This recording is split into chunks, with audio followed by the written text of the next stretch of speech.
par l'ANME pour ce qui concerne les installations photovoltaïques. باش نحكيو اليوم على شنو معناتها الفوتوفولتاïque وعلاش الفوتوفولتاïque. Le photovoltaïque, c'est la conversion de l'énergie solaire en énergie électrique.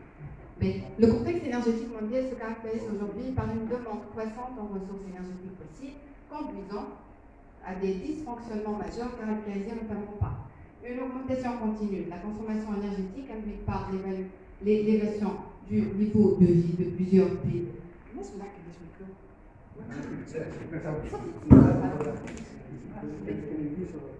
Augmenter la voix. Un épuisement progressif des ressources fossiles, une pollution importante, donc l'émission de gaz à effet de serre par exemple, contribuant à le dérèglement climatique. Donc l'énergie solaire ou photovoltaïque peut être considérée comme alternative favorable pour les agriculteurs afin de réduire leur facteur énergétique.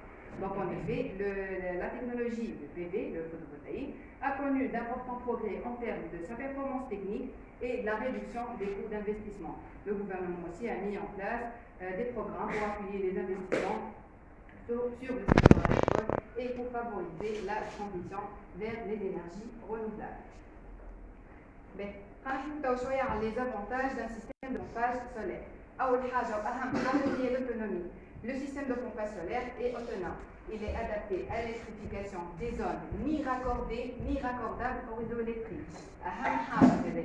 La convergence. Le système de pompage solaire produit plus d'eau dans les périodes les plus ensoleillées. Au fait de l'agriculture, pour l'élevage, le besoin en eau est plus important pendant les périodes hédoma, où le système produit le plus.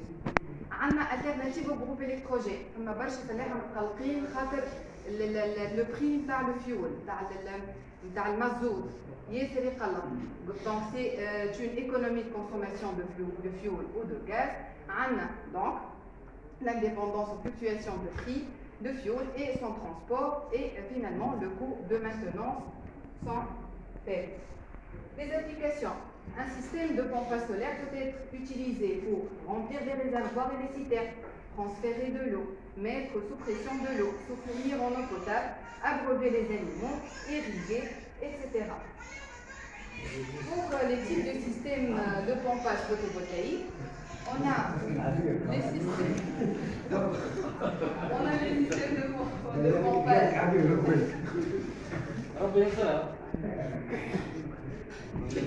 Type de système de pompage photovoltaïque.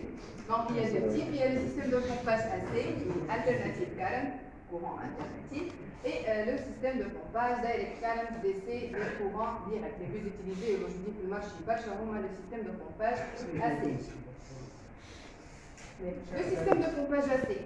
Les chemins le système de pompage AC, des panneaux photovoltaïques bien évidemment, un coffret DC, un onduleur qui présente vraiment le cerveau de cette installation qui permet d'assurer le contrôle du système de pompage, la signalisation des états de fonctionnement, puis un coffret AC qui alimente le groupe électropompé. Donc on va parler un tout petit peu de l'onduleur qui fait la protection contre les inversions de polarité, la surcharge, la température excessive, le contrôle de vitesse maximale ajustable pour réduire le débit d'environ 1%, fonctionnement solaire direct opéré par un régulateur MPPT intégré qui est le maximum power point rating, qui est le point de fonctionnement de puissance maximum, un fonctionnement possible sur batterie avec protection contre les décharges profondes et reconnexion avec le recouvrement. Le rendement étant de 92%, moteur et onduleur, et équipé d'un boîtier étanche aux intempéries d'indice de protection IP54. C'est un modèle d'une installation de système de pompage PV. Il est composé premièrement des cellules photovoltaïques, puis on trouve le sectionneur PV, le contrôleur ou onduleur, bien évidemment la mise à la terre,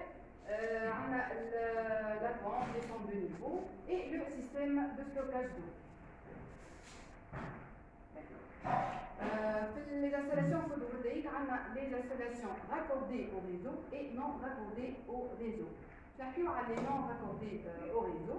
On trouve les cellules photovoltaïques, le régulateur, l'onduleur, puis l'alimentation par la pompe, ici, si on veut avoir du stockage, on doit équiper cette installation avec des batteries électriques pour le raccorder au réseau. La même chose, la présence des panneaux photovoltaïques, le boîtier générateur, l'onduleur. Cette installation doit être équipée par un compteur bidirectionnel pour pouvoir stocker l'excès de l'énergie vers la tête et la récupérer en cas de besoin. Donc voici un exemple de coffret de système de pompage AC. On a l'arrivée à partir du coffret DC, puis un booster qui va alimenter un variateur et la sortie sera vers le coffret AC qui va alimenter la pompe. Le dimensionnement des systèmes de pompage PV. Donc, premièrement, on va parler de la puissance du système de pompage PV nécessaire au fonctionnement de la pompe et calculée sur la base de la puissance de la pompe en tenant compte des éléments suivants. Le rayonnement solaire journalier et le facteur de performance système inclut les pertes DC et AC, la température et le rendement de l'onduleur. Donc, les besoins d'eau aussi doivent être pris en considération. Le tableau suivant présente les valeurs moyennes annuelles par hectare des besoins en eau des principales cultures dans les différentes régions du pays. Le choix du groupe électropompe dépend des besoins en eau journaliers des cultures. Ces besoins sont généralement exprimés en mètres cubes par hectare par an. Ils doivent tenir compte de la durée de développement de chaque type de culture et exprimés par conséquent en litres par seconde. Ce dimensionnement on doit prendre en considération l'inclinaison optimale, donc l'inclinaison optimale des panneaux, et celle qui permet de produire la quantité maximale d'eau par an, sauf recommandations particulières de l'agriculteur. Donc l'inclinaison est de 30% côté sud, 30 degrés côté sud pour le cas de l'agriculture. Donc pour des besoins spécifiques, il faut veiller à ce que le besoin mensuel maximum soit assuré par le générateur photovoltaïque en adoptant la base de l'ensoleillement pour les différentes inclinaisons. Mais autant de contraintes autres, il faut la prendre en considération aussi, c'est l'ombrage. Lors de l'implantation du champ photovoltaïque, et afin d'éviter l'ombrage généré par des obstacles et généré aussi par les modules entre eux, la distance entre l'obstacle et le module photovoltaïque doit être au moins 3 fois l'auteur de l'obstacle côté sud et 5 fois de l'auteur de l'obstacle côté est-ouest.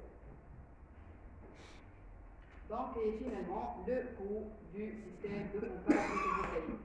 Il n'y a pas un coût fixe, ça dépend de plusieurs paramètres et surtout de la dimension de notre système. Donc, le coût de système varie en fonction des besoins journaliers en volume de vérification, de la hauteur manométrique totale qui est la valeur géométrique totale du génicom étant la différence entre l'altitude entre l'entrée du liquide et la sortie à l'atmosphère, et de la système de distribution de l'eau qui permet d'évaluer les pertes de charge linéaires et singulières. Merci pour votre attention.